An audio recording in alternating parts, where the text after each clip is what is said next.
యోహాను సువార్త 16వ అధ్యాయం 33వ వచనం చదువునైనా. మొబైల్ చదవకు, కొద్దిగా ఆలస్యమైన బైబిల్ చదువునైనా. యోహాను సువార్త 16:33.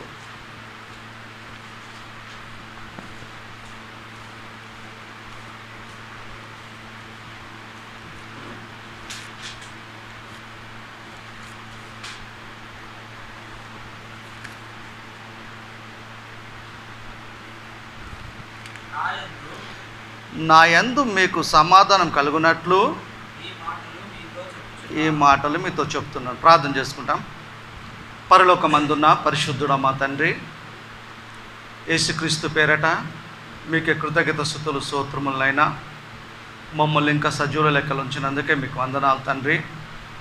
మా బ్రతుకు మా జీవితాలు మార్చే మీ మాటల్ని, జీవవాక్యాన్ని మనసు పెట్టి మేము చదవటానికి, వినటానికి, ధ్యానించటానికి, కేవలం వినేవారంగా చదివేవారంగా కాకుండా వాక్య ప్రకారంగా జీవించగలిగే మనసును మాకు దయచేయమని, మీ మాటల్ని అపార్థం చేసుకోకుండా అర్థం చేసుకోగలిగే ఆత్మీయ జ్ఞానాన్ని మాకు ఇమ్మని మీ కుమారుడు మా రక్షకుడైన క్రీస్తు పేరట ప్రార్థిస్తున్నాం తండ్రి. ఆమేన్. యేసుక్రీస్తు నామన మన అందరి తండ్రి అయిన దేవుడికి కృతజ్ఞత స్తుతులు. యేసు నామంలో మన అందరికి ప్రభు అయిన యేసు నామంలో మీ శుభములు, వందనాలు. భవిష్యత్తు యేసు ప్రభు తెలుసు, మనుషులకు మనకు తెలియదు, నాడు శిష్యులకు తెలియదు, నేడు మనకు కూడా ఫ్యూచర్ అనేది ఏంది అనేది మనకు తెలియదు, ఏ క్షణం ఏమవుతుంది అనేసి. యేసుక్రీస్తు తండ్రి యుద్ధకు వెళ్ళిపోయే సమయం ఆసన్నమైనప్పుడు భవిష్యత్ అంతా ఆయనకు తెలుసు కనుక వాళ్ళని ఆదరించడానికి, జాగ్రత్త చూపటానికి, వాళ్ళని బలపరచడానికి ఈ మాటలు చెప్తున్నాడు. కొద్ది సమయం అయితే వెళ్ళిపోతాడు ఆయన, కొన్ని సమయంలో కొద్ది కాలంలో వెళ్ళిపోతాడు అనగా వాళ్ళని బలపరిచాడు. వాళ్ళు ఎంబడి ఉన్నంతసేపు చెప్పలేదు, కానీ పోయే టైం దగ్గర పడ్డప్పుడు చెప్పిండు. మళ్ళీ చదువునేను అదే వచనం, 16 యోహాను సువార్త 33వ వచనం. నా యందు మీకు సమాధానం కలుగునట్లు ఈ మాటలు మీతో చెప్పుచున్నాను. అంటే సమాధానం లేని పరిస్థితి రాబోతుంది. నా శిష్యులైన మీరు భూమి మీద నేను ఉన్నంత కాలము నాకు శ్రమలు వచ్చినా, ఇబ్బంది వచ్చినా, చివరికి ప్రాణం పెట్టా నేను. నా ఎంబడి ఉంటున్న మీరు మీ జీవితాలు 3 పువ్వులు 6 కాయలు ఉంటాయని మీరు అనుకోకండి. నేను వెళ్ళిపోతున్నా కనుక మీకు ఏమైంది, లోకంలో మీకు ఏం కలుగుతుంది? శ్రమలు. నా యందు మీకు సమాధానం కలుగునట్లు ఈ మాటలు మీతో చెప్తున్నాను. అంటే సమాధానం లేని పరిస్థితి మనకి ఏర్పడుతుంది. ఎవరికి? నాడు శిష్యులకు, నేడు మనకైనా సమాధానం లేని పరిస్థితి ఏర్పడుతుంది. కనుక ఎందుకు ఏర్పడుతుంది అంటే లోకంలో మీకు ఏం కలుగుతుంది? శ్రమ కలుగుతుంది. మామూలుగా శ్రమలు, ఇబ్బందులు, సుఖ దుఃఖములు దేవుడు జతపరిచాడు మనుషులకు. అవన్నీ కామన్గా ఎప్పుడు ఉంటాయి? అవి ధనవంతునికైనా ఉంటాయి, పేదవాడికైనా ఉంటాయి. సుఖ దుఃఖములు జతపరిచాడు దేవుడు కనుక అవి ఎప్పటికీ ఉంటాయి. వాటి కోసం మాట్లాడతాడు. యేసుక్రీస్తుని అంగీకరించినందుకు, యేసును మనము ప్రకటిస్తున్నందుకు, యేసుని ఫాలో అవుతున్నందుకు ఇవన్నీ వాళ్ళకు తప్పై, ఈరోజు మనకు తప్పై. భూమి మీద ఉన్నంతకాలం అందులో కాదనడానికి వీల్లేదు. భయంకరమైన పరిస్థితి అది. నా యందు మీకు సమాధానం కలుగునట్లు ఈ మాటలు మీతో చెప్తున్నాను. లోకములో మీకు శ్రమ కలుగును, అయినా మీరు ధైర్యం తెచ్చుకోండి. అంటే ధైర్యం కోల్పోయే పరిస్థితి వస్తుంది మనకి, వారికైనా మనకైనా. లోకంలో ఏం కలుగుతుంది? మీకు శ్రమ కలుగుతుంది. నేను వెళ్ళిపోయిన వెంటనే మీరు ఉండరు. మీరు ఏమవుతుందంటే మీకు శ్రమ కలుగుతుంది. సమాధానం లేని పరిస్థితి మీకు ఏర్పడుతుంది. హ్యాపీగా మీరు ఉండరు. మళ్ళీ ఎప్పుడు మీరు సంతోషంగా ఉండగలుగుతారు? నా మాటలు వింటారు కదా, నేను చెప్తున్న మాటలు గిట్లా మీ మనసులో పెట్టుకోగలిగితే సమాధానం లేని పరిస్థితుల్లో కూడా మీరు సమాధానంగా ఉండగలరు. ధైర్యం కోల్పోయే పరిస్థితుల్లో కూడా మీరు ధైర్యంగా ఉండగలరు. నా మాటలకున్న శక్తి అది. అందుకే నేను ముందుగా మీకు చెప్తున్నాను జాగ్రత్త కోసం. నా యందు మీకు సమాధానం కలుగునట్లు ఈ మాటలు మీతో చెప్తున్నాను. లోకంలో మీకు శ్రమ కలుగును, అయినా ధైర్యం తెచ్చుకోండి. చూడండి, సిచ్యువేషన్ చాలా భయంకరంగా ఉంది. రాజ్యాంగ ప్రకారంగా సువార్త ప్రకటించే హక్కు, రైట్స్ మనకు అధికారం ఇచ్చిన, రాజ్యాంగం కల్పించిన మనకు మాత్రం స్వేచ్ఛ లేదు కదా. రీసెంట్గా ఒక సేవకుడిని అన్యాయంగా ఆ సిచ్యువేషన్ చూస్తే చంపేసినట్టే కనపడుతుంది మనకి. వాళ్ళేమో రోడ్డు ప్రమాదం అని చెప్తున్నారు. ఇలాంటి భయంకరమైన పరిస్థితి వచ్చినప్పుడు అధికారులను నిలదీయటం, మనం ఒక్కటి కావటం, నిరసన తెలియజేయటం తప్పేం కాదు అది. కానీ మన జాగ్రత్త మనము ఖచ్చితంగా ఉండాలా.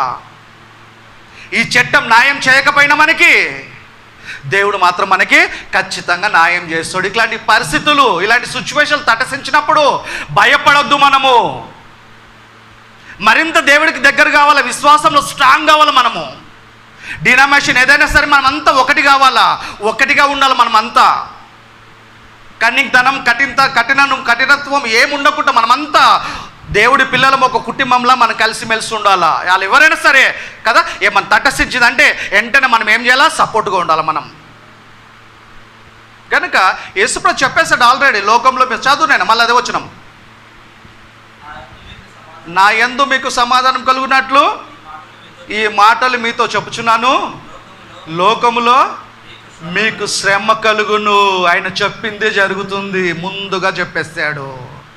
లోకంలో మీకు శ్రమ కలుగును, ఎన్నో విధాలుగా కలుగుతుంది. మీకు మీ కుటుంబ సభ్యులు ఉండొచ్చు కానీ, అధికారులు నుంచి కానీ, వాసులు ఉన్నట్టు కానీ, ఎవరి వల్లైనా మీకు ఏ ప్రాంతంలో ఉండండి, మీరు 6 నెలల మీద మీకు శ్రమలు కంపల్సరిగా వస్తాయి. శ్రమలు వస్తున్నాయి, ఇబ్బంది వస్తున్నాయి అని చెప్పేసి దేవుడు మనల్ని విడిచిపెట్టేటైనా కాదు. అన్ని పరిస్థితుల్లో మనల్ని ఉంటాడైనా, మనల్ని గమనిస్తుంటాడు, మనం బలపరుస్తుంటాడు. మన బలహీనతలు తెలిసి పరిశుద్ధాత్ముడిని మనకి తోడుగా ఇచ్చాడు, మనం బలపరచడానికి. యేసు రాకడ వరకు మనం స్థిరపరచడానికి, బలపరచడానికి, మనం సరిచేయడానికి పరిశుద్ధాత్ముడిని మనం తోడుగా ఇచ్చాడు. అనాథ వదిలిపెట్టి పోలే యేసు ప్రభు మనని. చదువునైనా, నా యందు మీకు సమాధానం కలుగునట్లు ఈ మాటలు మీతో చెప్తున్నాను, లోకములో మీకు శ్రమ కలుగును, ఆయనను ధైర్యము తెచ్చుకోండి. అంటే ధైర్యం కోల్పోయే పరిస్థితి వస్తుందా? వస్తుంది.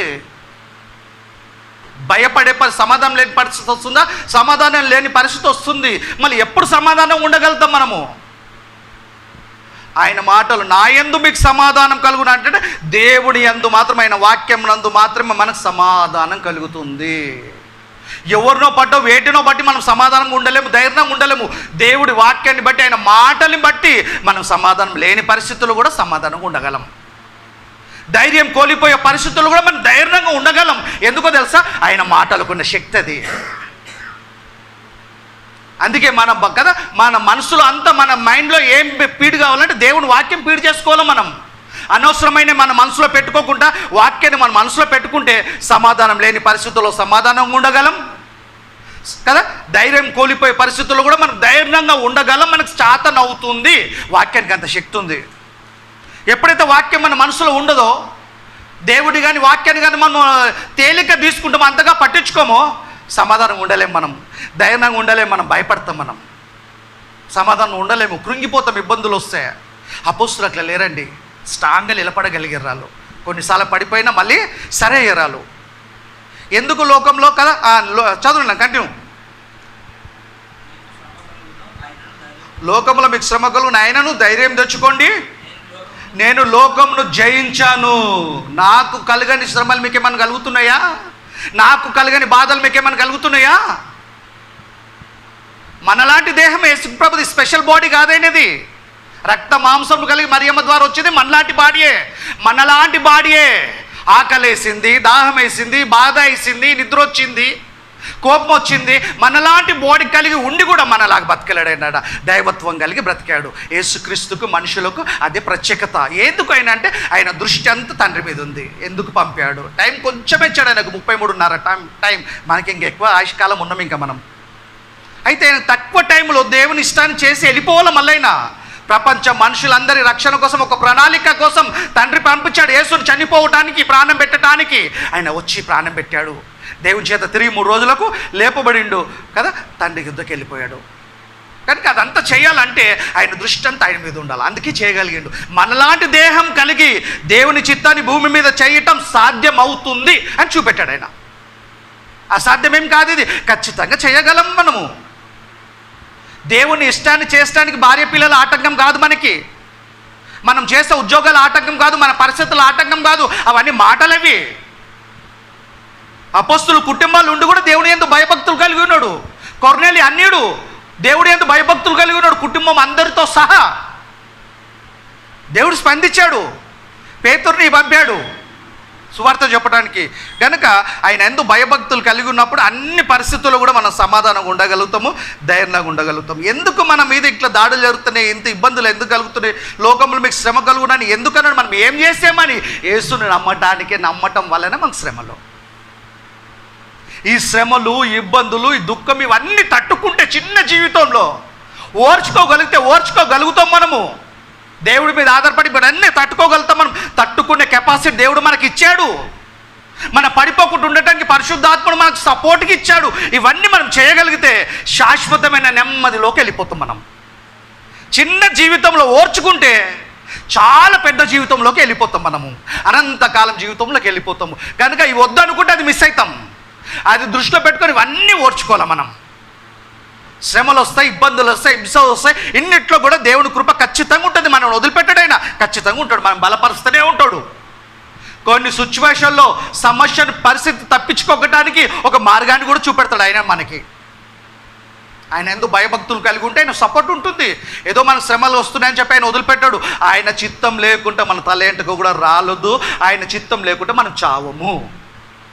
కానీ మనం కూడా అలర్ట్గా ఉండాలి. యేసుక్రీస్తు కొన్నిసార్లు ఆ ప్రజలు ఎందుకు నన్ను రాళ్ళు పెట్టి కొడుతున్నాను అడుగుతారు. వాళ్ళు ఏ మంచిదా అంటే, నువ్వు చేసిన మంచి కార్యాలను బట్టి కాదు, నువ్వు మనుష్యుడవై ఉండి దేవుని కుమారుడని చెప్పుకుంటున్నావు, అందుకే రాళ్ళు పెట్టి కొడుతున్నాను చెప్పాడు. నేను సత్యం చెప్తున్నా, మీరు ఎందుకు నమ్మరు అంటాడు ఆయన. క్రీస్తుని అంగీకరించినందుకు, క్రీస్తును ప్రకటిస్తున్నందుకు కదా ప్రపంచంలో ఉన్న ప్రజలందరినీ రెచ్చగొడుతుంది దయ్యం, మత సాందా సువాసనం రెచ్చగొట్టి మన మీదకి పురిగొల్పుతాడు వాడు. ఇలాంటి పరిస్థితుల్లో చాలా అలర్ట్గా ఉండాలి మనము. క్రీస్తును ప్రకటించాలా, అధికారులను దూషించకుండా క్రీస్తును ప్రకటించాలా, ఎవరిని నిందించకుండా క్రీస్తును ప్రకటించాలా. వివేకం కలిగి ఉండాలి. కొన్నిసార్లు యేసు ప్రభు ఎస్కేప్ అయిపోయాడు. ఎందుకో తెలుసు, ఆయన చేతగాక కాదు, మనం చూపెట్టాడు. కొన్ని పరిస్థితులు బట్టి మీరు ఎలా ఎస్కేప్ అయిపోవాలా, తప్పించుకోవాలా. అది చేతగానితనం కాదు, తెలివి అంటారు దాన్ని. మూమెంట్ చూసి జరిగిపోలాడికైనా ఉండొద్దు మండిగా మనమాట. వివేకం కలిగి ఉండాలి మనము. ఎందుకంటే పరిస్థితులు బాగలేవు, ప్రమాదం ఎక్కడో పొంచి ఉంది మనకి. మనతో బాగానే మాట్లాడుతున్నారు, మనకి పాట పెట్టాలని చూస్తున్నారు. కనుక ఎవరో మనకు తెలియదు, ఎక్కడో మనకు తెలియదు, ఏం తెలియదు. ఇప్పుడు ఇలాంటి సమస్యలకి కాపాడాలంటే ఆ దేవుడికే సాధ్యమవుతుంది. కనుక దేవుడు మనకు బుద్ధి జ్ఞానం ఇచ్చాడు. కనుక మనం వివేకం కలిగి ఉంటాం. మన కాలానికంటే ముందు మనం ఎందుకు కళ్ళు మూస్తాం? మనం చేస్తాం, ఆయన చేస్తాడు, ఏం చేస్తాడు.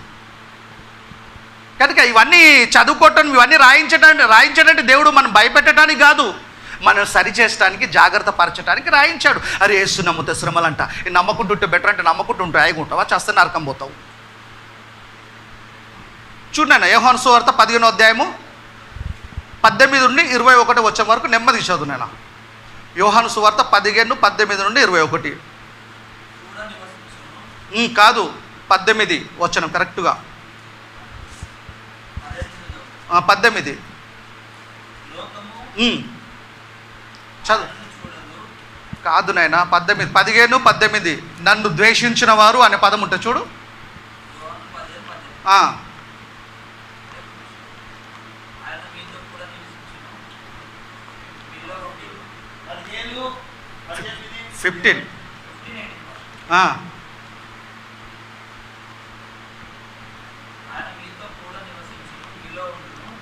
కాదు, అది కాదు నాయన.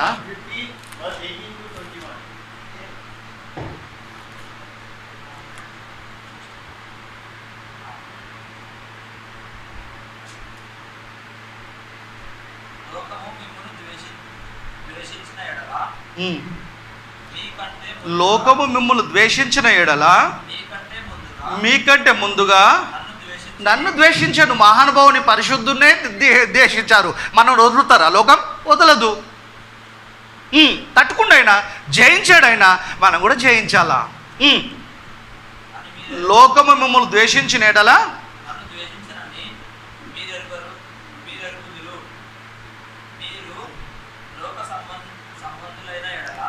లోకము మిమ్మల్ని ద్వేషించిన ఎడల మీకంటే ముందు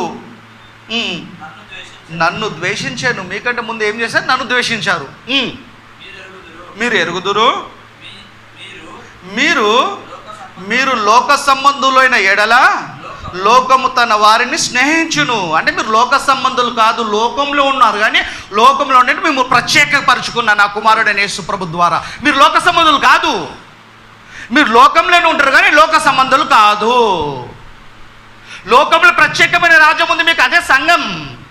ప్రత్యేకమైన లోకం ఉంది, నూతన సృష్టి, అదే సంఘం. ఆ సంఘానికి సంబంధించిన వాళ్ళు మీరు. నేను మళ్ళొచ్చి తీసుకెళ్ళి మీ తండ్రికి అప్పగిస్తా కనుక మీరు లోక సంబంధులు కాదు. మీరు లోక సంబంధులు అయితే లోకం తన వారిని స్నేహించును. కంటిన్యూ చదవాలా? అయితే మీరు లోక సంబంధులు కాదు, నేను మిమ్మల్ని లోకముల నుండి వేరుపరుచుకుంటుని. అంటే లోకం నుండి వేరుపరుచుకుంటే మనం ప్రత్యేకమైన వారము. ప్రత్యేకమైన వారం కనుక మనకు శ్రమలు, ఇబ్బందులు లోకంలో ఖచ్చితంగా తప్పయి. తండ్రి మీద పగ అపవాది మన మీద తీర్చుకుంటుంది. నాకు దక్కని సువాసన, నాకు దక్కని లోకం మీ పిల్లలకి ఇస్తావా, ఎలా ఇస్తావో చూస్తానేనని చెప్పి వాడు పగ పట్టాడు మన మీద. డైరెక్ట్ వచ్చాడు మన మీద ఫైట్ చేయడం మనతో. వాడు మనుషులు ప్రేరేపిస్తాడు, మన మీదకి పంపుతాడు.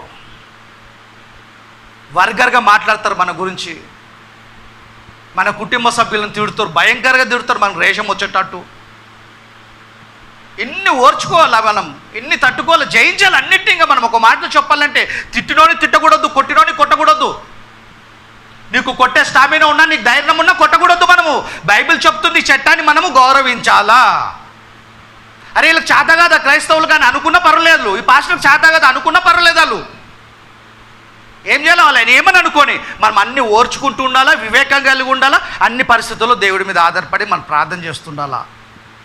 దేవుడు వాళ్ళ పని చేసేటప్పుడు చేస్తాడు, పగ తీర్చుకుంటాం మన పని కాదు, ఆయన తీర్చుకుంటాడు పగ.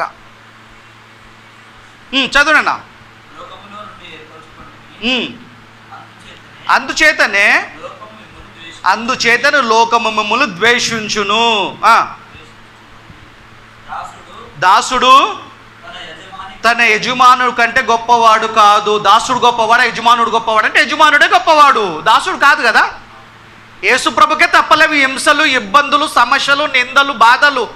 మనకెలా తప్పుతాయి? ఖచ్చితంగా అన్నిటిని ఆయన జయించాడు. అందులోకి ఎన్నో ప్యూర్ అయిపోయి ఆయన విశ్వాసం ఎలా ఉంది? శ్రమల వలన కదా, శ్రమల వలన, ఇబ్బందుల వలన, దుఃఖం వలన ఏం చేస్తాడంటే దేవుడికి మరింత దగ్గర అయ్యాడు. ఆయన దూరం కాలేదు. ఆయన పొందిన శ్రమల చేత ఏం చేస్తాడంటే విధేయత నేర్చుకున్నాడు. ఆయన నేర్చుకుని యేసుక్రీస్తు తండ్రి అయిన దేవుడికి మరీ సమీపించాడు, దూరం కాలేదు. చదువునైనా. గొప్పవాడు కాదని నేను మీతో చెప్పుచున్నాను, జ్ఞాపకము చేసుకోండి. వస్తాయి ఎట్లయినా మీకు, మీరు వద్దనుకున్నా, మీరు కావాలనుకున్నా, మీరు ఎంత తప్పించుకున్నా శ్రమలు మిమ్మల్ని వెంటాడతాయి. శ్రమలు వెంటాడతాయి, దయ్యం మిమ్మల్ని ఫాలో చేస్తూనే ఉంటుంది, నా కన్ను దృష్టి మీ మీద ఉంటూనే ఉంటుంది. కనుక ఏం వరి కావద్దు మీరు. అన్ని పరిస్థితులకైనా దేవుడు మనం ఖచ్చితంగా కాపాడుకుంటూ వస్తాడు అని కదా. మనం ఏంటి అంటే జాగ్రత్తగా ఉండాలా, విశ్వాసాన్ని కాపాడుకుంటూ ఉండాలా, భక్తిని విడిచిపెట్టకూడదు ఎట్టి పరిస్థితులు. మనం చూడండి యోహాను సువార్త 16వ అధ్యాయం 1వ వచనం.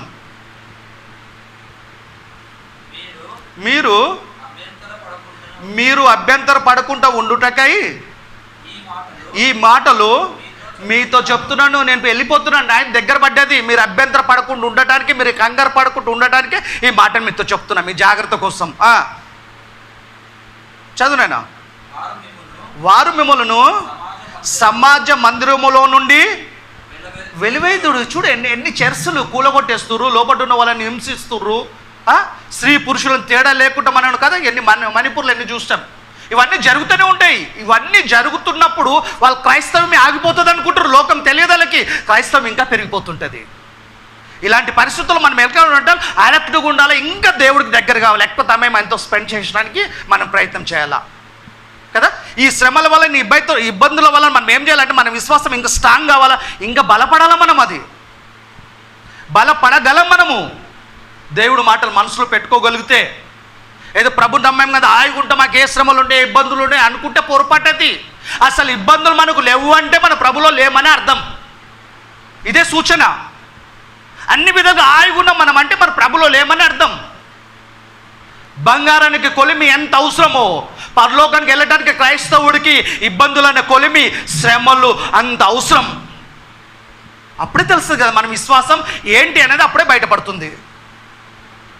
అపవాదిని అప్పుడు ఎక్కడన్నా పాతాళంలో బంధించాడు, అక్కడనే బంధించుంటే అయిపోతుంది. ఎందుకు ఓపెన్ చేస్తాడు? ఆదాంని అవ్వని చేసిన తర్వాత. ఒకవేళ దేవుడు అన్నాడు, అపవాది అన్నది అనుకో, ఏమని తెలుసా, నువ్వు నా ఆదము, నా కుమారుడు, నా ఆదము అవ్వ, నా పిల్లలు చాలా గొప్పవాళ్ళు అంటే, అసలు నీ పిల్లలు నిజంగా గొప్పవారా కాదా, నన్ను వదిలిపెట్టి చూడు, అప్పుడు తెలుస్తుంది అంటది అది. అప్పుడు దేవుడు ఏం చేయాలా, ఖచ్చితంగా వదిలిపెట్టాలా. ఎందుకంటే అపవాది ఉంటేనే తెలుస్తుంది ఆదాం అవ్వల మాట వింటారా, మాట లేరా. అపవాది లేకపోతే, శ్రమలు లేకపోతే విశ్వాసం అనేది ప్యూరా కాదా తెలియదు. కనుక ఖచ్చితంగా ఇవి ఉంటాయి. మనం వద్దు అనుకున్నా పోయివి, మన భూమి మీద ఉన్నంత వరకు ఇవి వస్తూనే ఉంటాయి. ఇవి మనకి అన్నిట్లో కూడా దేవుడు మనకు తోడు ఉంటాడు. మీకు అభ్యంతరం కలగకుంటున్నట్లు ఈ మాటలు మీతో చెప్పుచున్నాను. వారు మిమ్మలను సమాజ మందిరములో నుండి వెలివేయుదురు. మిమ్మల్ని చంపు ప్రతివాడు తాను దేవుడికి సేవ చేస్తున్నానని అనుకుంటాడు. అంటే ఏమనుకుంటున్నాడు వాడు, మేము దేవుడికి సేవ చేస్తున్నాము. వాళ్ళ పరిధిలో వాళ్ళు నమ్ముకుంటారు కదా దేవుళ్ళని, వాళ్ళకు సేవ చేసుకుంటామంటారు. అంటే వాళ్ళ గురించి నేను ఇతని క్రైస్తవుని చంపేస్తున్నాను కనుక దేవుడికి సేవ చేస్తున్నా. మిమ్మల్ని చంపు ప్రతివాడు తాను దేవుడికి సేవ చేస్తున్నా అనుకుంటాడంట. చూడండి ఆయన చెప్పిన మాట ఎంత సత్యం. చంపేస్తున్నాడు, బాధపడాడు, ఫీల్ కాడాడు, ఏమనుకుంటాడట, దేవుడికి సేవ చేస్తున్నా. దేవుడు ప్రాణాన్ని పెట్టమన్నాడు, అవసరమైతే యేసుక్రీస్తు ప్రాణం తీయమని చెప్పాడా.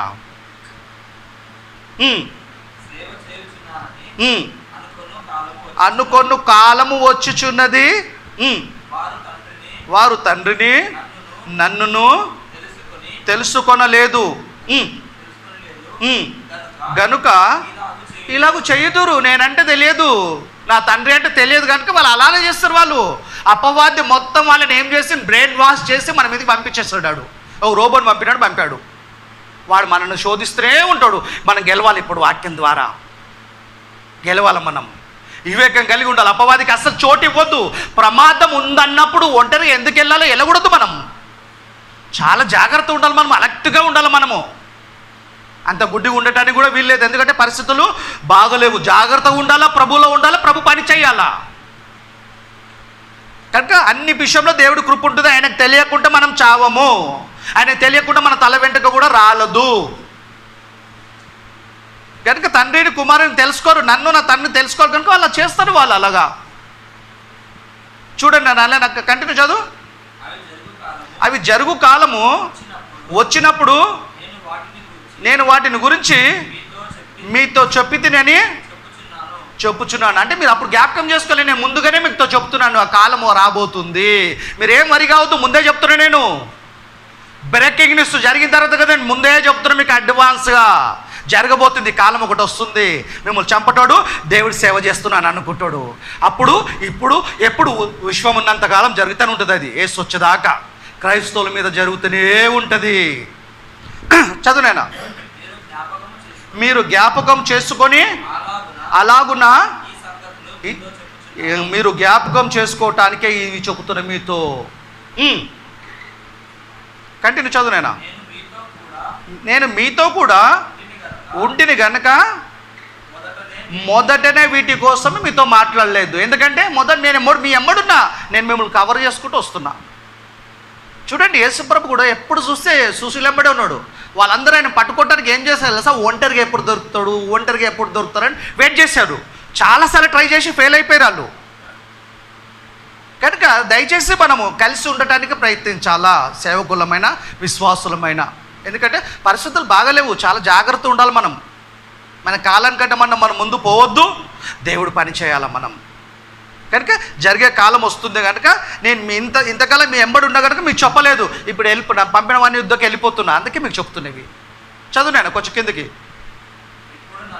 ఇప్పుడు నన్ను పంపిన వాని యుద్ధకు వెలుచున్నా. ఇలా ధైర్యం కోసం చెప్పాడు. ఇంతకాలం నేను ఉండి ఇలా కాపాడుకున్నా, ఇప్పుడు నేను వెళ్ళిపోతున్నా తండ్రి యుద్ధకు, ఫిజికల్గా ఇలా ఎంబడి ఉండా, ఇలా పరిస్థితి ఏంది అని చెప్పి అన్ని జాగ్రత్తలు చెప్పాడండి. వాళ్ళకు మనకు జాగ్రత్తలు అప్లై అవుతాయి. ఇప్పుడు చూడండి, అలానే అపొస్తలుల కార్యములు 8వ అధ్యాయము 1వ వచనం నుండి 4వ వచనం వారికి.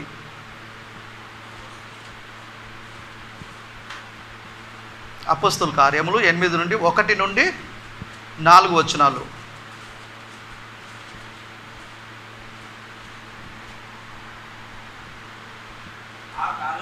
ఆ కాలమందు యెరూషలేములో సంఘమునకు గొప్ప హింస అంటే చాలా పెద్ద హింస, చాలా పెద్దది. యూదుల వల్ల క్రైస్తవులుగా మారిన వాళ్ళకి చాలా పెద్ద గొప్ప హింస కలగగా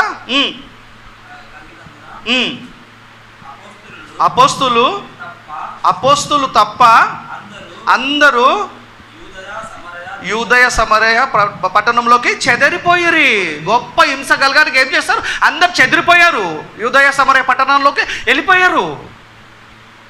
పరిస్థితి బాగలేదు, వెళ్ళిపోయిన వారు సువార్త మానలేదు, దేవుడు పని మానలేదు, దేవుడి మీద విశ్వాసం పోలేదు వాళ్ళకి. చెదిరిపోయిరి. భక్తిగల మనుషులు స్టెఫనును సమాధి చేసి, స్టెఫెన్ చంపేస్తారు అప్పుడు రాళ్ళు పెట్టి కొట్టి. ఆ చావుకు ఎవరు సమ్మతించారు తెలుసా? పౌలే సౌలుగా పిలువబడుతున్నప్పుడు ఆ బట్టల దట కావలిగా ఉన్నాడంట. తర్వాత అదే సౌలు పౌలుగా పిలువబడుతూ దేవుడి కోసము సువార్తలో ఎన్నో 14 పత్రికలు రాశాడు. ఆయననే క్రీస్తుకు యాంటీగా ఉన్నవాడు మారాడండి. తర్వాత కంటిన్యూ చదువునేనా. భక్తిగల మనుషులు స్టెఫనును సమాధి చేసి అతని గురించి బహుగా ప్రలాపించి ఏడ్చారు. సౌలైతే ఇంటింట జొచ్చి పురుషులను స్త్రీలను ఈడ్చుకొని పోయి చెరసాలలో వేయించాడు. చూడు ఏంది ఇది అంటే భయంకరంగా స్త్రీ పురుషులు ఈడ్చుకొని వెళ్ళిపోయాడు. హింస, గొప్ప హింస. మొదటి శతాబ్దం అపోస్తులు కాదు, క్రైస్తవులు కూడా చాలా ఇబ్బందులు పడ్డారు, చాలా శ్రమలను భరించారు వాళ్ళు. కానీ ప్రభుకే తొలగిపోలేదు వాళ్ళు. కంటిన్యూ చదవమనా.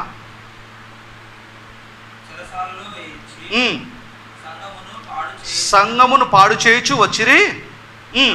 కాబట్టి చెదిరిపోయిన వారు సువార్త వాక్యమును ప్రకటించుచు సంచారం చేసిరి. సువార్త ప్రకటించటం మాత్రం మానలేదు వాళ్ళు.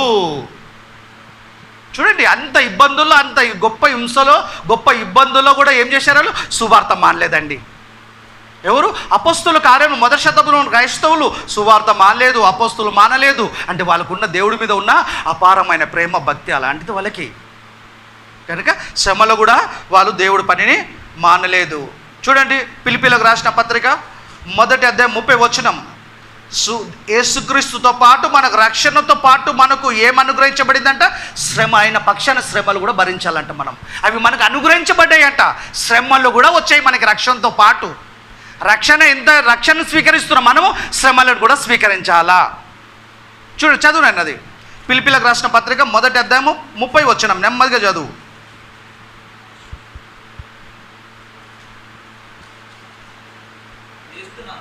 క్రీస్తునందు విశ్వాసం ఉంచుట మాత్రమే కాక విశ్వాసం ఉంచటం మాత్రమే కాక ఆయన పక్షముగా శ్రమపడుటయు ఆయన పక్షమునగా మీకు అనుగ్రహింపబడినది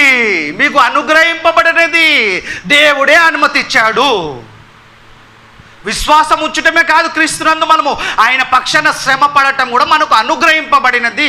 శ్రమలు పడాలా, ఆయన వల్ల రక్షణ కలిగింది, ఆయన మందు విశ్వాసం ఉంచాం. రక్షణతో పాటు ఏం స్వీకరించాలి? మనము శ్రమలను కూడా భరించాలా. చిన్న జీవితం ఇది. శ్రమలు భరించగలిగితే పెద్ద జీవితంలోకి, అనంతకాలం ముగింపు లేని జీవితంలోకి, పరలోకానికి వెళ్ళిపోతాం మనం. ఆయన పక్షాన శ్రమపడుటయు మీకు అనుగ్రహించబడినది. క్రైస్తవులందరికీ అనుగ్రహించబడింది, ఇంక్లూడింగ్ సేవకులతో సహా మనందరికీ. చదువునే అదే వచ్చిన మళ్ళొకసారి. క్రీస్తునందు విశ్వాసం ఉంచుటమే మాత్రమే కాక ఆయన పక్షాన శ్రమపడుటయు ఆయన పక్షమున మీకు అనుగ్రహింపబడినవి. ఆయన నమ్మినందుకే మీకు శ్రమ, ఆయన ప్రకటిస్తున్నందుకే మీకు శ్రమ, ఆయన యందు విశ్వాసం ఉంచుతున్నందుకే మేము దేశిస్తారు అందరూ. అసలు మీరు ఆయన నమ్మకండి, బైబిల్ చదవకండి, ఆయన దేవుడిని విడిచిపెట్టండి, మీకు ఏవి ఉంటాయి? మామూలుగా ఉంటారు మీరు. వ్యక్తిగత శ్రమలు, ఇబ్బందులు వచ్చిపోతుంటాయి. క్రీస్తు వల్ల మీకు ఏమి కలగదు. క్రీస్తు వల్ల మాకు శ్రమలు కలుగుతున్నాయి అంటే ఆయన యందు భయభక్తులు కలిగి మనం జీవిస్తే, క్రీస్తును నమ్మితే, క్రీస్తును ప్రకటిస్తే, క్రీస్తును వెంబడిస్తే ఖచ్చితంగా ఆయన పక్షాన శ్రమలు కూడా మనకు అనుగ్రహించబడినాయి. శ్రమలు కూడా భరించాలా. సేమ్ టైం దేవుడి నుండి వచ్చేది ఆశీర్వాదం మాత్రమే కాదు, ఇవి కూడా వస్తున్నాయి. ఏంది? శ్రమ పడు, ఆయన పక్షాన శ్రమ పడాలా, మనం శ్రమ పడాలా. అనేకులు తిడతారండి మనని, శ్రమ కదా మనకిది. చిన్న చూపు చూస్తారు మనను, శ్రమ కదా మనకి. డైరెక్ట్ తిట్టడం చేత కాక నెట్లు పెడతారు, సోషల్ మీడియాలో పోస్ట్ పెట్టి తిడతారు మనని. ఎంత శ్రమ అది మనకి, ఎంత బాధ మనకి. ఆయన అన్ని భరించాలి మనం, అన్ని భరించాలి మనం. ఎందుకంటే గొప్ప బహుమానం మనకు అక్కడ ఉంటుంది, అవన్నీ ఓర్చుకోవాలా. యేసుప్రభుని తిట్టారండి. ప్రపంచ ప్రజలందరినీ రక్షించడానికి మహానుభావుడు వస్తే ఇశ్రాయేలు ప్రజలు ఏమన్నాడు తెలుసా?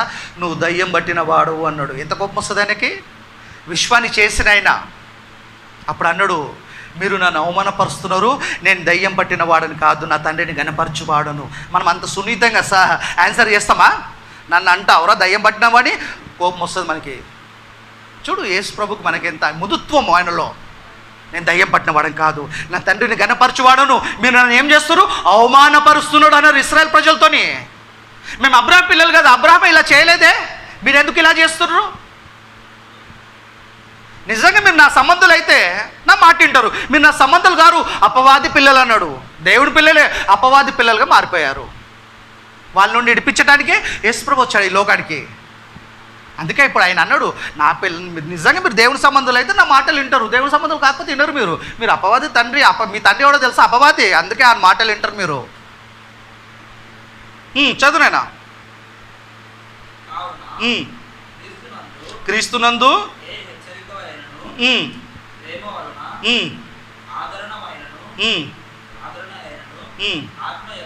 ఆత్మయందు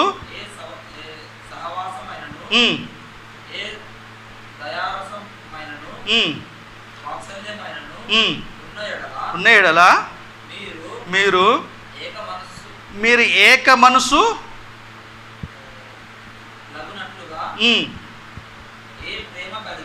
మొత్తానికి ఏంటంటే ప్రేమ కలిగి జీవించాలి. ఆయన పక్షాన మనం ఏం పడాలంటే శ్రమ కూడా పడాలా. అది మనకు అనుగ్రహించబడింది. త్వర చూసుకుంటాం. అపోస్తుల కార్యములు 14వ అధ్యాయం 19వ వచనం. అపోస్తుల కార్యములు 14, 19, 22 వరకు చదువునైనా నెమ్మదిగా.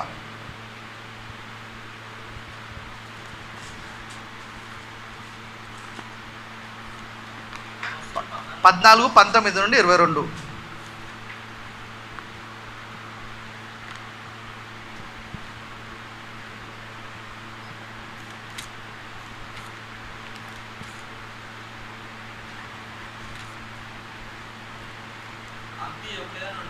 అంతియొక్క నుండి ఒకటినైనా ఈ యోధులు వచ్చి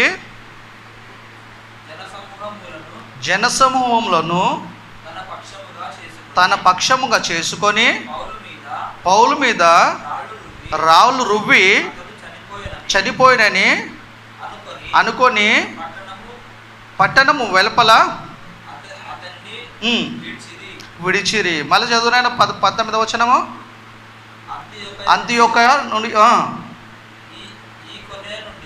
ఇకోనియ నుండి యూదులు వచ్చి జనసమూహమును తమ పక్షమున చేసుకొని సౌలు మీద రాళ్లను రువ్వి అతడు చనిపోయినని అనుకొని పట్టణము వెలుపలికి అతన్ని ఈడిచిరి. అయితే శిష్యులు అతని చుట్టూ నిలిచి ఉండగా అతడు లేచి పట్టణంలో ప్రవేశించిరి. అంటే పౌలు ఏం చేశారు? రాళ్ళు పెట్టి కొట్టాడు. ఒకప్పుడు పౌలు అంటే గజ్జిని వణుకుతుండే ప్రజలంతా. ప్రభులోకి వచ్చిన తర్వాత ఏమైపోయాడు? సాధువుగా మారిపోయాడు. కనుక పౌల్ని చంపటానికి ధైర్యం చేశారు ఆ ప్రజలు. అప్పుడు పౌలు అంటే గజగజ వణుకుతుండే. క్రైస్తవుడుగా అయిన తర్వాత ఏమైందని భయపడటము మానేశారు. కనుక ఇప్పుడు ఏంది పరిస్థితి అంటే పౌలుని రాలిపెట్టి కొట్టి చచ్చిపోయారు అనుకోరు, ఈడ్చేశారు. శిష్యులు వచ్చి తీసుకొని వెళ్ళిపోయారు. పౌలు లేచి మరో చోటుకి వెళ్ళారు. చదువు నాన్న కంటిన్యూ. మొట్టమొదటిసారిగా క్రైస్తవులు అంతియోకయలో క్రైస్తవులుగా పిలువబడిన శిష్యులు. కంటిన్యూ చదువు. పట్టణంలో ప్రవేశించి మరునాడు బర్నబాషుతో కూడా దెర్బేకు బయలుదేరిపోయాను. వారు ఆ పట్టణంలో సువార్త ప్రకటించ అనేకులను శిష్యులుగా చేసిన తర్వాత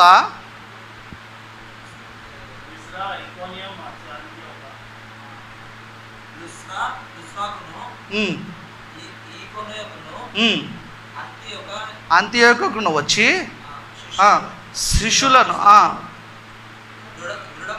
శిష్యుల మనసులను దృఢపరిచి విశ్వాసమందు నిలకడగా ఉండి శిష్యుల మనసులను దృఢపరిచి విశ్వాసమందు నిలకడగా ఉండి అనేక శ్రమలను అనుభవించి దేవుని రాజ్యంలో ప్రవేశింపవలెనని వారిని హెచ్చరించిరి. అనేక శ్రమలను అనుభవించే పరలోకానికి వెళ్ళాలి. మనం దేవుని రాజ్యంలో ప్రవేశించాలి. శ్రమలు లేకుండా పరలోకం రాదు. నిందలు లేకపోతే మనకు నిత్య జీవం లేదు. ఇవి ఖచ్చితంగా ఉంటాయి మనకి. ఏమన్నాడు ఇక్కడ? అనేక శ్రమలను అనుభవించి మనం దేవుని రాజ్యంలో ప్రవేశించాలి. అనేక శ్రమలను అనుభవించాలి. మనము క్రైస్తవుడు అయినందుకు మనకేది శ్రమలు ఖచ్చితంగా ఉన్నాయి. ఇవన్నీ అనుభవించాలి. మనం ఇవన్నీ అనుభవిస్తేనే మనకు ఆ పరలోకం దక్కుతుంది, లేకపోతే దక్కది. తరతర చూసుకుంటాం. కానీ నాకు ఇక్కడ వెళ్తురు సరిగ్గా కనపడతలేదు. నాయన నీకు కూడా కనిపిస్తలేదా? లైట్ పెట్టుకోవాలి మనం ఇప్పటి సంది. తెస్సలోనిక రాసిన పత్రిక 1 తెస్సలోనిక 3:2 వచనం చదువునైనా. 1 తెస్సలోనిక 3:2 నెమ్మదిగా చదువు, తొందర ఏం లేదు మనకి.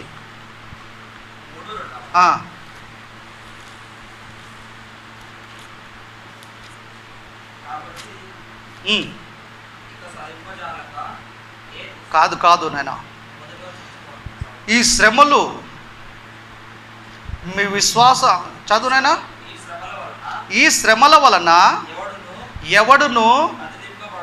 ఎవడును కదిలింపబడకుండా ఉండునట్లు మిమ్ములను స్థిరపరచుటకును మీ విశ్వాస విషయమై మిమ్ములు హెచ్చరించుటకును మన సహోదరుడును క్రీస్తు సువార్త విషయములో దేవుని పరిచారకుడైన తిమోతిని పంపితిని.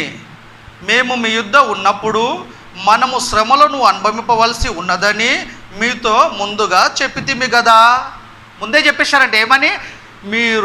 మనము శ్రమలను అనుభవించాలా. బ్యాప్టిజం ఇచ్చేటోళ్ళకి ప్రతి ఒక్కళ్ళకు సేవకుడు చెప్పాలి ముందుగా. శ్రమలు వస్తే మీ జీవితం హాయిగా ఉంటుందని కాదు, తీసుకున్నటనే చెప్పటనే ఇచ్చటైనా చెప్పాలా, తీసుకుంటారు కూడా. ఇవన్నీ బాగా వినాలా. శ్రమలు రావని కాదు, ఖచ్చితంగా వస్తాయి. నువ్వు ఎంత తట్టుకుంటావు అంత వాటికే దేవుడు అనుమతిస్తాడు, అంతకంటే ఎక్కువ ఇవ్వడు. చదువునైనా క్రీస్తు సువార్త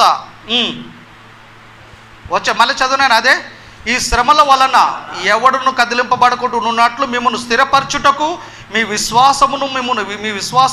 విశ్వాస విషయమై మిమ్మల్ని హెచ్చరించుటకును మన సోదరుడును క్రీస్తు సువార్త విషయములో దేవుని పరిచారకుడైన తిమోతిని పంపితిని. నేను మీ యుద్ధ ఉన్నప్పుడు మనము శ్రమలను అనుభవింపవలసి ఉన్నదని మీతో ముందుగా చెప్పితిమి కదా.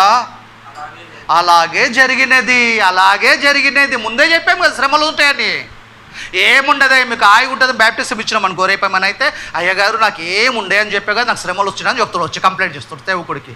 అదే ముందే అని చెప్పినాం అనుకో, ఆడు ప్రభు కోసం నిలబడతాడు లేట పోతాడు. చదువు, కంటిన్యూ చదువునైనా. అలాగే జరిగినది, ఇది మీకు కూడా తెలియను. అట్టి శ్రమలను అనుభవించుటకు మనము నియమింపబడితే మీ దేవుడు సెలెక్ట్ చేసి పెట్టాడంట. ఈరోజు నిజంగా ఇక్కడ ఉన్న మనం అందరం నిలబడ్డామంటే మనం ఏ టైంలో బ్యాప్టిజం తీసుకుంటామో దేవుడు ముందే నిర్ణయించాడు. ఏ పేరెంట్స్కి మనం పుట్టానో దేవుడు జగత్తు పునాది వేయకముందుకే నిర్ణయించుకున్నాడు. ఈరోజు సువార్త ఎంత చక్కగా అందుతుంది. 10 ఏళ్ల ముందు సువార్త అందింది ఎట్లయితే అందిందో అంతకంటే క్లియర్గా సువార్త అందినా అనేకులు ప్రభు వైపు వస్తలేరంటే తండ్రి ఆకర్షించకపోతే నా యుద్ధకు ఎవరు రారన్నారు యేసు ప్రభు. ఒక వ్యక్తి మనసు మారి బ్యాప్టిజం తీసుకొని దేవుడి కొరకు నిలబడాలంటే దేవుని ఆకర్షణ ఉండాలా. దేవుని ఆకర్షణ లేకపోతే ఎవరు లేరు. ఆయన ఆకర్షణ లేకుండా మనమే ప్రభులోకి రావటము ఇంపాసిబుల్. అది కాదు, వీలు కాదు అది. చూడండి, అందుకే నియమించాడంటే ఆ శ్రమలను అనుభవించడానికే మనను నియమించాడు. చదువునైనా వచ్చిన ఒకసారి. అలాగే జరిగినది, ఇది మీకు కూడా తెలియను, అట్టి శ్రమలను అనుభవించుటకు మనము నియమింపబడితే, ఇంక్లూడింగ్ సేవకుడు పౌలు కలుపుకొని చెప్తున్నాడు ఏమని, మనము కదా మనకు నియమింపబడేను. చదువు నేను అదవచ్చము, మనము అట్టి శ్రమలను అనుభవించుటకు మనము నియమింపబడిన వారము అంటే శ్రమలు భరించాలి. మనం శ్రమలు ఖచ్చితంగా వస్తాయి, మానసికంగా వస్తాయి, ఫిజికల్గా వస్తాయి కదా, ఫైనాన్షియల్గా వస్తాయి, అన్ని విధాలుగా వస్తాయి. మనతో బాగానే ఉంటారు, మనకి పోయి మన వెనకాలపై పెన్ను పెడతారు, అది ఇబ్బంది. మనతో మంచిగా ఉంటారు, మన వెనకాల ఏవేవో మాట్లాడుతుంటారు, ఆ ఇబ్బందే. తెలిసినప్పుడు అంతా ఇబ్బందే, అడిగితే మళ్ళొక ఇబ్బంది, నేను అనలేని అంటారు వాళ్ళు కదా. అడగకుండా ఉంటే మేలు, ప్రార్థన చేస్తే అయిపోతుంది. అడిగితే మా పాస్టర్ ఇట్లా అన్నాడు చెప్పి మళ్ళీ పోయి స్ప్రెడ్ చేసేస్తారు అదంతా. కనుక అపవాది డైరెక్ట్గా మన మీద దాడి చేయడు, మనని ఇబ్బంది పెట్టాడు. వాడు అనేకులను ప్రేరేపించాడు. ఏం చేస్తాడంటే మన మీదకి వదిలిపెడతాడు. ఎందుకంటే వాడికి సమయం కొంచెమే ఉందని తెలిసి గర్జించు సింహం వల్ల ఎవరిని మింగుద్దు మా అని తిరుగుతున్నాడు వాడు. ఎవరిని క్రైస్తవుని దేవుడికి కాకుండా చేస్తామా అని చెప్పేసి అది 24 hours తిరుగుతూనే ఉన్నాడు. విశ్రాంతి లేదు వాడికి. ఎందుకో తెలుసా, ఏసు వచ్చేంత వరకు వాడికి ఆయుష్. ఏసు వస్తే అగ్నిగుండంలోకి వెళ్ళిపోతాడు వాడు, అని దూతలు. ఏసు భూమి మీద కాలు పెట్టకుండా ఉండాలంటే సువార్త కరెక్ట్ అందొద్దు, భిన్నమైన సువార్త అందాల జనంలోకి. ఏది భిన్నమైన సువార్త? మీరు అయినందు భయభక్తులు కలిగి జీవించండి, విశ్వాసాన్ని కాపాడుకొని మీకు పరలోకం దక్కుతుంది. బోధొద్దు, యేసును నమ్మండి, మీ సమస్యలు అన్నీ పోతాయి. ఎగ్జామ్ రాస్తురా, మీరు కరెక్ట్ మంచి మార్కులతో పాస్ అవుతారు, ప్రార్థన చేసుకోండి. పెన్నుకు ప్రార్థన చేసి ఇస్తా అంటాడు మన సేవకుడు. విదేశ ప్రయాణమా, మేము ప్రార్థన చేస్తాం, ఖచ్చితంగా మీ ప్రయాణం సక్సెస్ అవుతుంది. కోర్టులో ఉన్న కేసులు ఉన్నాయా, రండి. సంతానం లేదా, రండి. ఇవే అండి ప్రకటించేది. దీనే భిన్నమైన సువార్త అంటారు. కరెక్ట్ సువార్త. మరణం సమాధి, యేసు మరణం సమాధి పునరుద్ధానం. ప్రపంచ ప్రజలందరి కోసం ఆయన ప్రాణాన్ని పెట్టాడు, ఆయన రక్తాన్ని కార్చాడు, మరణించారు, తిరిగి 3 దినాలకు యేసుతో పాటు తండ్రి అయిన దేవుని ద్వారా లేపబడిండు అని చెప్పాలా? అవి చెప్తలేడు. కరెక్ట్ సువార్త 5 గంటలకు అందింది అనుకో, 5 గంటలు 1 నిమిషంకి యేసుప్రభు భూమి మీద కాల్మొప్పుతాడు. అపవాది ఏం చేస్తుంది, వాడిని ఆయుష్ పెంచుకోవాలంటే కరెక్ట్ సువార్తని అందనిస్తలేదు. భూమి మీద ఏవేవేవైతే అవసరమో ఈ జీవిత కాలం మట్టుకు వాటన్నిటిని ప్రకటించేటట్టు చేస్తుంది సేవకుండి. మళ్ళీ వాడు ఏమంటాడు తెలుసా, ఇవన్నీ చెప్తేనే కదండి జనాలు వస్తారు. అవునా, వీళ్ళే మళ్ళీ పోయేది అక్కడికి, నరకాల్లోకి. నువ్వు వస్తున్నావు, వాళ్ళని తీసుకెళ్తున్నావు. వాళ్ళు రాకపోని సత్యాన్ని ప్రకటించు, వాళ్ళ నిత్య జీవంలోకి వెళ్ళే మాటల్ని ప్రకటించు. దేవుని ఇంప్రెస్ చేయి సేవకుడు, దేవుని ఇంప్రెస్ చేయాలా, ఎవరినో ఇంప్రెస్ చేయొద్దు మనం కదా. బతుకుదేరు కోసం కాదు కదా మనం బైబిల్ పట్టుకుంది, మరో జీవితంలోకి ప్రవేశించడానికి బైబిల్ని పట్టుకున్నాం, మరో జీవితంలో ప్రవేశించడానికి క్రైస్తవులుగా మారాం మనం. కనుక భిన్నమైన సువార్త వాడు ప్రవేశపెట్టి అనేకులను పరేషాన్ చేస్తుండు వాడు. చదువు నేను కంటిన్యూ చూసుకుంటాం. అలానే అని మీరు ఎరుగుదురు, ఇందుచేత నేనును సాలైనా. పేతురు రాసిన మొదటి పత్రిక 4వ అధ్యాయం 12వ వచనం 14వ వచనం. మొదటి పేతురు 4వ అధ్యాయం 12 నుండి 14, 3 వచనాలే.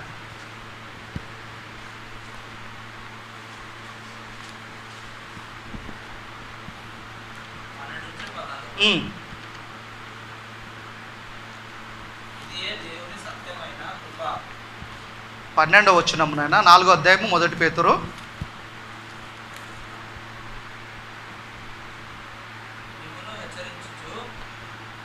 ప్రియులారా, మిమ్మల్ని శోధించుటకు మీకు కలుగుచున్న అగ్ని వంటి శ్రమలను గురించి మీకు ఏదో ఒక వింత సంభవించినట్లు ఆశ్చర్యపడకండి.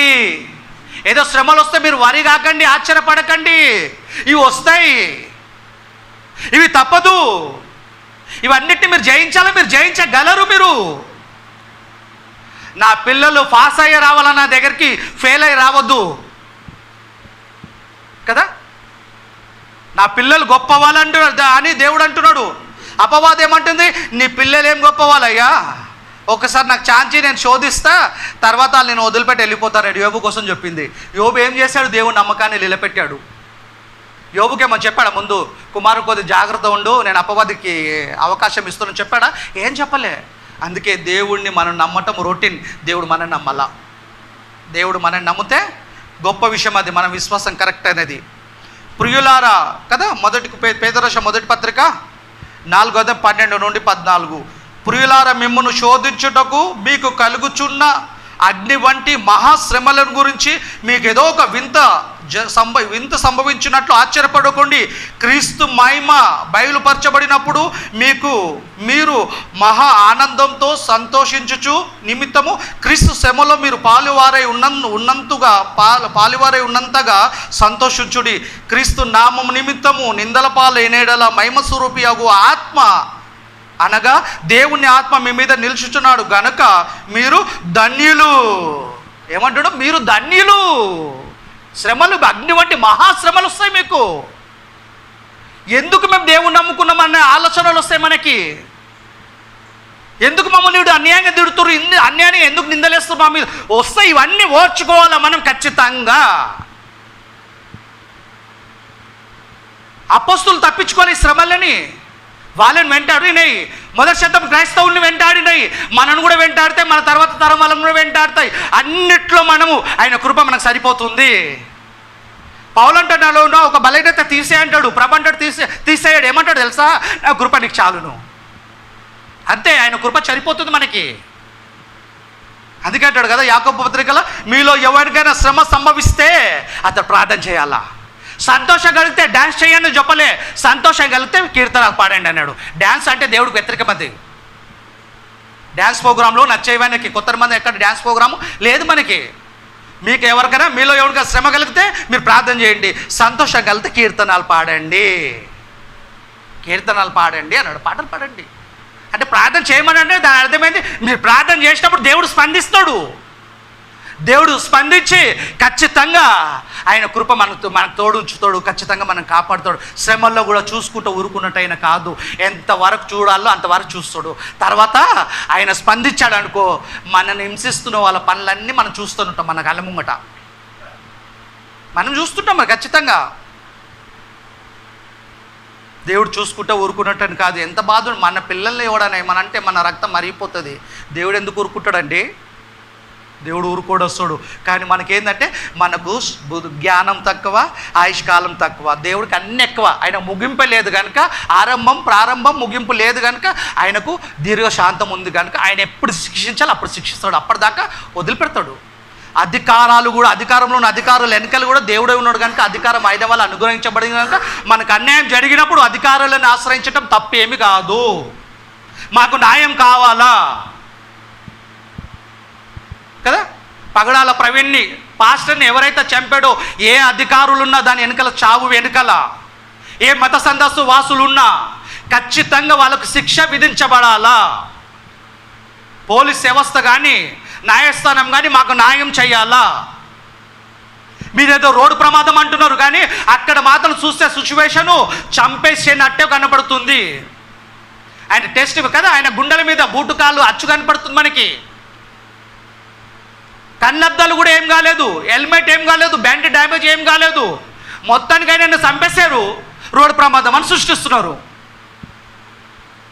కనుక ఈ అధికారులు స్పందించి న్యాయం చేయకపోతే, నేరస్తులకు శిక్ష విధించబడకపోతే దేవుడు మాత్రం ఖచ్చితంగా శిక్ష విధిస్తాడు, వదిలిపెట్టాడు. కనుక మనం అధికారులు భారతదేశం రాజ్యాంగం ప్రకారం ఆర్టికల్ 24, 25, 26 ప్రకారంగా మనం క్రీస్తుని నమ్మే రైట్స్ ఉన్నాయి మనకి. క్రీస్తుని ప్రకటించే హక్కు కూడా మనకు ఉంది. ఇది కాదనడానికి ఎవరికి వీల్లేదు. మళ్ళీ ఎందుకు మా మీద ఇట్లా దాడులు జరుగుతున్నాయి? మేము భారతీయులం కామా? మేము ఈ దేశ పౌరం కామా? మీరు అధికారంలోకి రావడానికి మేము కారకులం కామా? మేము ఓటు వేయలేమా? అందరితో పాటు మమ్మల్ని కూడా సమానంగా చూడాలా. భారతదేశంలో ఉన్న అధికారులు, ఇటు రాష్ట్ర ప్రభుత్వం కానీ అటు కేంద్ర ప్రభుత్వం కానీ మీరు మమ్మల్ని ఎందుకు చిన్న చూపు చూస్తున్నారు? మా మీద ఇన్ని దాడులు జరిగితే మీరు ఎందుకు స్పందించటం లేదు? పగడాల ప్రవీణ్ పాస్టర్ కుటుంబం ఇప్పుడు అనాథ అయిపోయింది, విధ్వరాలు అయిపోయింది, వాళ్ళ భార్య పిల్లలు అనాథలు అయిపోయారు. పరిస్థితి ఏంటి? మా మీద ఎందుకు ఇట్లా దాడి జరుగుతుంది? నేరం చేసిన వాడు శిక్ష విధించబడాలా, కరెక్టే. తప్పు చేసిన వాడికి పనిష్మెంట్ ఇవ్వాలా. మేము ఏం తప్పు చేస్తామని పగడాల ప్రవీణ్ ఏ తప్పు చేశాడు? సువార్తను ప్రకటించడం తప్ప? క్రీస్తు ప్రేమను ప్రకటించడం తప్ప? ఎందుకు మా మీద దాడు జరుగుతాయి ఇలాగా? పగడాల ప్రవీణ్ విషయంలో అధికారులు లోపట పోస్ట్ మార్టం ఇంకా కాలేదు అంటే పోస్ట్ మార్టం డేటా కూడా ఏమి మాయ చేయకుండా యథార్థంగా ఉన్నది ఉన్నట్టు మాకు ప్రకటించాలా, మాకు న్యాయం జరగాల. పోలీస్ వ్యవస్థ మీద, న్యాయస్థానం మీద మాకు నమ్మకం ఉంది, మీరు మాకు న్యాయం చేస్తారని. ఏ అధికారులు ఉన్నా వాళ్ళ వెనుకల, ఆయన చావు వెనుకల ఏ పొలిటికల్కి సంబంధించిన వాళ్ళు ఉన్నా, ఏ మత సందర్శ వాళ్ళు ఉన్నా, ఎంతటి వారు ఉన్నా వాళ్ళకు ఖచ్చితంగా శిక్ష విధించాలా భారతదేశ ప్రభుత్వం. ఆంధ్రప్రదేశ్ కదా రాష్ట్రం ముఖ్యమంత్రి కూడా ఆ విషయంలో చర్య తీసుకొని హత్య వెనుకలు ఎవరున్నారో వాళ్ళకు శిక్ష విధించబడాలా. అప్పటి వరకు మేము నిరసన ఈ పోరాటం సాగిస్తూనే ఉంటాం. మాకు న్యాయం జరగాల. అన్యాయంగా చంపుతున్నారు మమ్మల్ని. మా వల్ల రాష్ట్రానికి కానీ, దేశానికి కానీ, ప్రపంచానికి కానీ మేలే ఉంది కానీ కీడు లేదు. మేము అందరి కోసం ప్రార్థన చేస్తాం, మేము అందరినీ ప్రేమిస్తాం, సోషల్ వర్క్ చేస్తాం. మేము ఎన్నో ఎందుకు మా మీద ఇట్లా దాడులు చేస్తుర్రు? యేసు ప్రభు చెప్పాడు కనుక కుడి చెప్ప కొడితే ఎడమ చెప్ప కొడితే కుడి చెప్ప చూపండి పడి మేము అలా తగ్గించుకొని ఊరుకుంటాం తప్పి మాకు ఏం చేత కాదు. ఆయన ఆజ్ఞలకు లోబడి యేసుక్రీస్తు మాకు కొట్టినోడు కొట్టమని చెప్పలే, దాడి చేయమని చెప్పలే. మేమంతా ఒకటైంది దాడి చేస్తానికి కాదు, మాకు న్యాయం కావటానికి, న్యాయం జరగాలని చెప్పి క్రైస్తవులమంతా మేము ఒకటయ్యాం. మాకు న్యాయం జరగాల. ఆయన అన్యాయంగా చంపేస్తారు మీరు కనుక పగడాల ప్రవీణ్ మరణం వెనుకల ఎవరెవరు కారకులు ఉన్నారో ప్రత్యక్షంగా పరోక్షంగా ఖచ్చితంగా అధికారులు ఎంక్వైరీ చేసి విచారించి వాళ్ళని పట్టుకొని శిక్ష విధించాల వాళ్ళకి. అప్పటిదాకా మా పోరాటం ఆగదు. చూడండి, కంటిన్యూ చూసుకుంటాం. పేతురు రాసిన మొదటి పత్రిక 4:12 అధ్యాయం 4:12 ప్రియులారా, మిమ్మల్ని శోధించుటకు మీకు కలుగుచున్న అగ్ని వంటి మహాశ్రమలు మహాశ్రమ దాని తీవ్రత పెరిగినప్పుడు మహాశ్రమ అంటాము. ఎంత శ్రమ అండి? మహాశ్రమలను గురించి మీకేదో ఒక ఇంత సంభవించిందని ఆశ్చర్యపడకండి. క్రీస్తు మిమ్మలను క్రీస్తు మహిమ బయలుపడినప్పుడు మీరు మహా ఆనందంతో సంతోషించు నిమిత్తము క్రీస్తు శ్రమలో మీరు పాలువారై ఉన్నంతగా సంతోషించుడి. క్రీస్తు నామము నిమిత్తం మీరు నిందలు పాలైన యెడల మహిమ స్వరూపియగు ఆత్మ, దేవుని ఆత్మ మీ మీద నిలుచుచున్నాడు గనక మీరు ధన్యులు. వస్తాయి శ్రమలు, ఖచ్చితంగా భరించాలా. ఈ దేశ పౌరులం కనుక అధికారులకు కదా మనకు అన్యాయం జరిగినప్పుడు అధికారులను ఖచ్చితంగా మనం ప్రశ్నించాలా. దానికి కదా అది వాక్యానికి విరోధం ఏమీ కాదు. ఈ అధికారంలో ఉన్న అధికారులందరికీ దేవుడు ఇచ్చాడే తప్ప దేవుడు ఇయ్యని అధికారం ఏదీ లేదు. ఏ రాష్ట్ర అధికారమైనా సరే ప్రపంచంలో కదా కేంద్ర అధికారంలో కూర్చున్న కేంద్ర మంత్రి అయినా సరే, రాష్ట్ర మంత్రి అయినా సరే, ఏ రాష్ట్ర ఏ దేశంలోని అధికారులైనా సరే మీకు అధికారం దేవుడి వల్ల ఇవ్వబడింది. మీరు క్రైస్తవుల విషయం, మనుషులందరి విషయంలో పక్షపాతం లేకుండా పరిపాలన చేయండి. క్రైస్తవుల మీద దాడులు జరిగితే మీరు మౌనంగా ఊరుకోకండి. ఎవరి మీద దాడులు జరిగినా మీరు స్పందించాలా. మీరు సువార్తకు ఆటంకంగా ఏ జియోలు పాస్ చేయకండి. మీరు ఎందుకు స్పందిస్తలేరు? మా మీద దాడులు జరిగితే మీడియా వాళ్ళు కూడా మా మీద ఎన్నో దాడులు జరుగుతాయి, వీటిని మళ్ళీ చూపట్లేదు. ఎక్కడో ఏదో మూలకు జరిగితే అవి మళ్ళీ చూపెడుతున్నారే మీరు. ప్రపంచ మనసులు మార్చే దేవుడి మాటలు మేము ప్రకటిస్తుంటే, ఎన్నో మంచి కార్యాలు చేస్తుంటే మావి ఎందుకు ప్రచారం చేయరు మీరు? క్రైస్తవ్యం అంటే మార్గం, ఇది మతం కాదు. ఇది అధికారంలోని అధికారులారా, మీరు మా విషయంలో నిర్లక్ష్యం చేయకండి. పగడాల ప్రవీణ్ మరణం విషయంలో ఎవరున్న దాని వెనకాల మీరు ఖచ్చితంగా వాళ్ళకి శిక్ష విధించాలా. మీరు ఖచ్చితంగా వాళ్ళకి శిక్ష విధిస్తారని న్యాయస్థానం మీద, పోలీస్ వ్యవస్థ మీద మాకు నమ్మకం ఉంది. మీరు నిర్లక్ష్యం చేయకండి. పోస్ట్ మార్టంలో ఏమున్నా అది మాకు తెలియచేయండి. మా విజ్ఞాపన క్రైస్తవుల తరపున ఇదే. మిమ్మల్ని వేడుకుంటున్నాము, మాకు న్యాయం జరగాల. మేము కూడా ఈ దేశ పౌరులమే, మేము కూడా భారతీయులమే. క్రీస్తుని అంగీకరించినందుకు క్రైస్తవులుగా పిలువబడుతున్నామే తప్ప మేము భారతీయులం కాకుండా పోము. కనుక అందరితో పాటు మమ్మల్ని కూడా సమానంగా చూడాలి. ప్రజాస్వామ్య దేశం ఇది, అందరు సమానము. ఎవరి విషయంలో మీరు పక్షపాతం చూపెట్టకుండా న్యాయంగా పరిపాలన చేయాలా. పగడాల ప్రవీణ్ విషయంలో మాకు న్యాయం జరగాల. మీరు న్యాయం చేస్తారని మేము నమ్ముతున్నాం కనుక మీరు మాకు న్యాయం చేయండి. ఒకవేళ మీరు న్యాయం గిట్లా చేయకపోతే శిక్ష దేవుడే విధిస్తాడు. కరెక్ట్, దాని కారకులు ఎవరో ప్రత్యక్ష పరోక్షంగా దేవుడు మాత్రమే శిక్ష విధిస్తాడు. మేము ఎవరిని ఏమన్నాం, అందరి కోసం ప్రార్థన చేస్తాం, మాకు న్యాయం జరగాలని మిమ్మల్ని ఆశ్రయించాము. న్యాయం ఒకవేళ మీ నుండి మాకు రాకపోతే, మీరు మాకు న్యాయం చేయకపోతే దేవుడే మాకు న్యాయం చేస్తాడు. దేవుడే జోక్యం చేసుకుంటాడు, దేవుడే రంగంలోకి దిగుతాడు. అప్పటిదాకా మేము వెయిట్ చేస్తాం. చూడండి నాన్న, పేతురు రాసిన 2వ పత్రిక, పేతురు కంటే ముందు 2 తిమోతి 3వ అధ్యాయం 12వ వచనం. ఒకటే సెంటెన్స్ ఉంటుంది. 2 తిమోతి 3:12 ఒకటే సెంటెన్స్.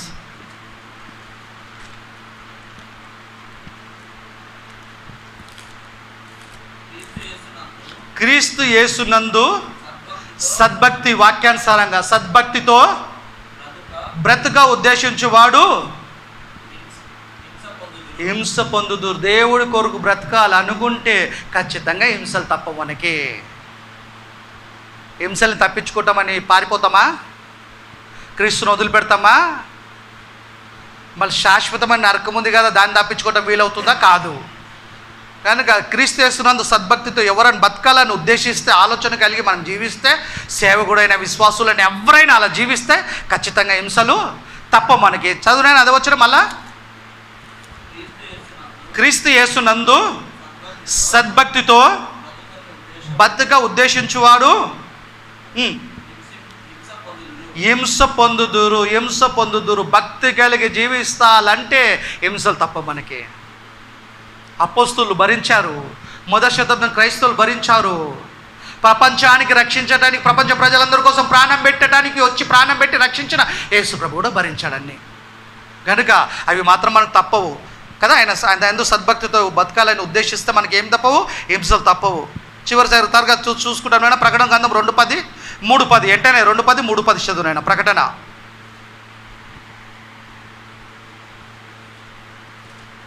ప్రకటన గ్రంథము 2వ అధ్యాయం 10వ వచనం, 3వ అధ్యాయం 10వ వచనం.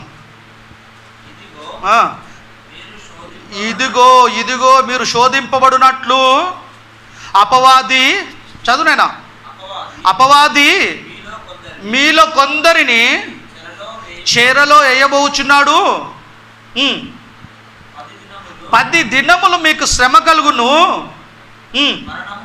మరణం వరకు నమ్మకంగా ఉండుము. నేను నీకు జీవ కిరీటం ఇచ్చేదను. 10 దినములు అంటే దేవుని లెక్కలో కొద్ది కాలమని అర్థం. నిజంగా 1, 2, 3, 10 కాదు. వాడ కొద్ది దినంలో మీకు శ్రమ. టైం అయిపోతుంది, విశ్వానికి టైం అయిపోతుంది, యేసు రాకడ సమీపిస్తుంది. ఎక్కువ టైం లేదు ప్రపంచానికి ఇప్పుడు. కనుక 10 దినములు మీరు శ్రమ అనుభవించాడు. మీరు ఒక ఇబ్బంది శరలో ఏబోతున్నాడు. 10 దినములు మీకు శ్రమ కలుగును, మరణం వరకు నమ్మకంగా ఉండము. నేను నీకు జీవ కిరీటం ఇస్తా. ముగింపు లేని లోకానికి వస్తారు. ముగింపు లేని జీవితం ఇది. యుగ యుగాలు మీరు ఉండాల్సిన వారు పరలోకంలో. కనుక వీటికి భయపడకండి, విశ్వాసం పోగొట్టుకోకండి అని అర్థం. 10 దినములు మీకు శ్రమ కలుగును, మరణం వరకు నమ్మకంగా ఉండము. నేను నీకు జీవ కిరీటం ఇచ్చేదను. చూడండి, మాటలు ఎంత ధైర్యం ఇస్తాయి మనకి, ఎంత ఆదరణ ఇస్తాయి మనకి. 3:10 చదువునైనా. 3:10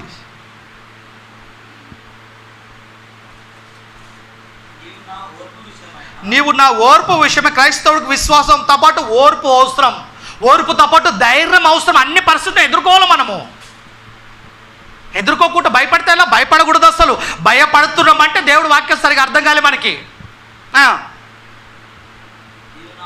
నీవు నా ఓర్పు విషయమై వాక్యమును గైకొంటివి అంటే వాక్యానుసారంగా బ్రతికితివి అని అర్థం. వాక్యం గైకొంటివి గనుక భూనివాసులకు శోధించుటకు లోకం అంతటి మీదికి రాబోవు శోధన కాలమందు నేను నిన్ను కాపాడేదను. ఓర్చుకో, నువ్వేం వరిగాకు. నేను చూస్తలేను అనుకుంటుర్రా మీరు? అన్నీ నాకు తెలిసే జరుగుతున్నాయి. మీరు ఓర్చుకోండి, మీరు వెయిట్ చేయండి. కాపాడుదును. నువ్వు ఎందుకు ఆగుతావు నాయనా? కంటిన్యూ చదువు. నేను త్వరగా వచ్చుచున్నాను. ఎవడును నీ కిరీటమును అపవాసం పనేయకుండా, ఉపవాసం పెట్టిన అంటే కిరీటం అంటే మిమ్మల్ని ఎవడైనా వాక్యానికి వ్యతిరేకంగా బతికేటట్టు చేస్తాడేమో, అప్పుడు కిరీటం మిస్ అయిపోతుంది. మీరు విశ్వాసాన్ని కాపాడుకోండి. ఎవడైనా అంటే వాడు ఉన్నాడు కదా ఒకడు శత్రువు మనకి, వాడు మనం డిస్టర్బ్ చేస్తాడు. చూడండి త్వరగా పేతురు రాసిన మొదటి పత్రిక 2వ అధ్యాయం 21వ వచనం.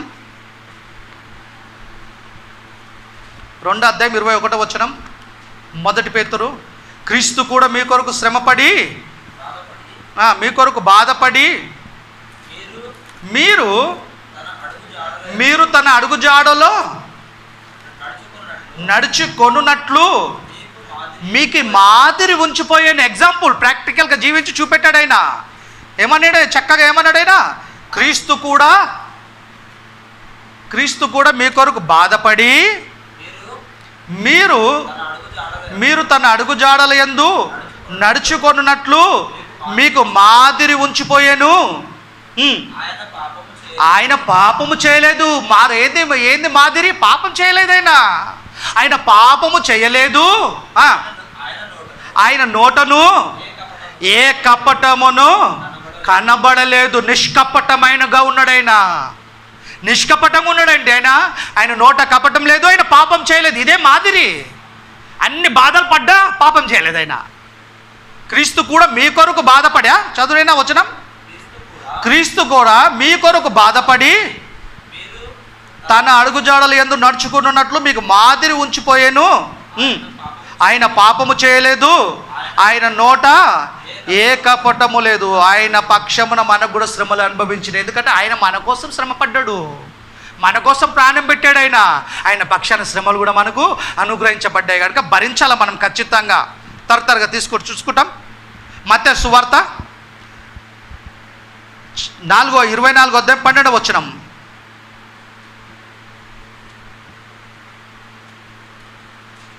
మత్తయి సువార్త 24:12. అక్రమం విస్తరించుట చేత అనేకుల ప్రేమ చల్లారును. ఉందనేనా? మత్తయి సువార్త 24:12. క్రమం అంటే ఏంది? వాక్య ప్రకారం ఉండటం. అక్రమం అంటే వాక్యాన్ని మీరటం. అక్రమం విస్తరించుట చేత అనేకుల ప్రేమ చల్లారును. చూడండి, క్రైస్తవులు చాలామంది చూస్తే ప్రేమ కలిగిన వాళ్ళు కొంతమంది కనపడతారండి మనకి. ఏదైనా అవసరం లేమని అడుగుతామేమో అనుకొని చెప్పేసి ఎస్కేప్ అయిపోయే స్నేహితులు కూడా ఉన్నారు. నేను చూసిన కొంతమంది ప్రాక్టికల్గా మామూలు టైంలో బాగానే మాట్లాడతారు. మనకి ఏదైనా అవసరం ఉంది, ఏమైనా ఫైనాన్షియల్గా అడుగుతామేమో తప్పించుకుంటూ పోతారు. ఇది అక్రమం. ఇది చేయగలిగిన సహాయం చేయాలి, తప్పించుకోవటం ఏంది?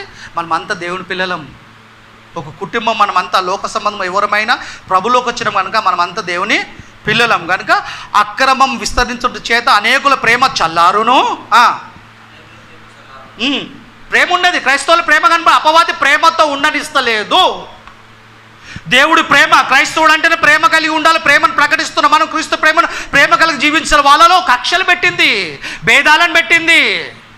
ఒక సంఘం అంటే ఒక సంఘాన్ని పడతలేదు, ఒక సోదరుడు పడతలేదు. అంతా ఒకే బైబుల్, ఒకే క్రీస్తు, ఒకే దేవుడు. మళ్ళీ ఎందుకు ఒకటిగా ఉండలేకపోతున్నాడు అంటే అపవాది మాయ చేసి పడేసింది మనని. వాడిని ఇంజెక్షన్ చేస్తాడు మనకి, అంతేవాడు. అక్రమం విస్తరించడం చేత అనేకుల ప్రేమ చల్లారును. అంతము వరకు సహించిన వాడే రక్షణ పొందును.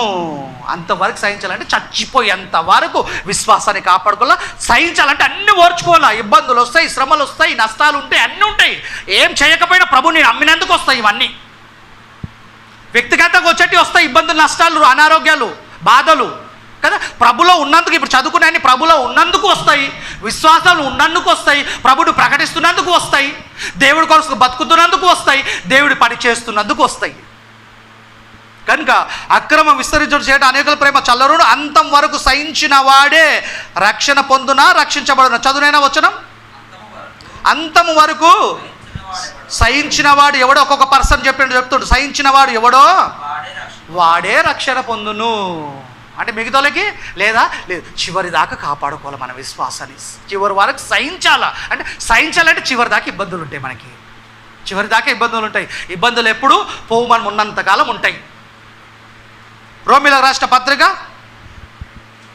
12:19 చివరిగా మొదటి పేతురు 4:16 కూడా రెడీ పెట్టుకోండి. చివరి వచనం అదే, రోమీయులకు రాసిన పత్రిక 12:19.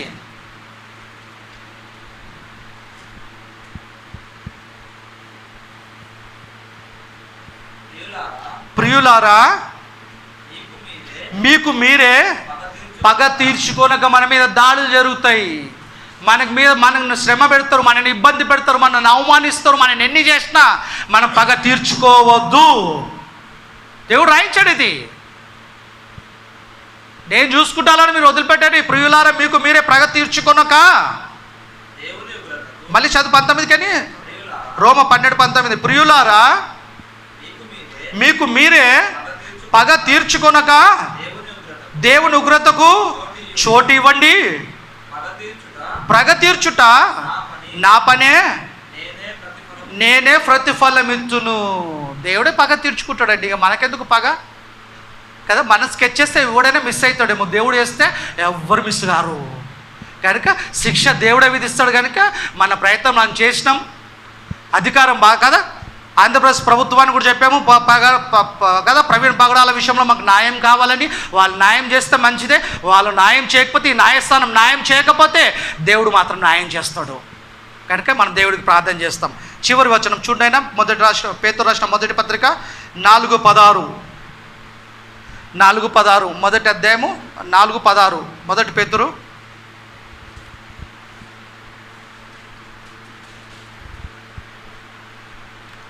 పేతురు రాసిన మొదటి పత్రిక 4:16.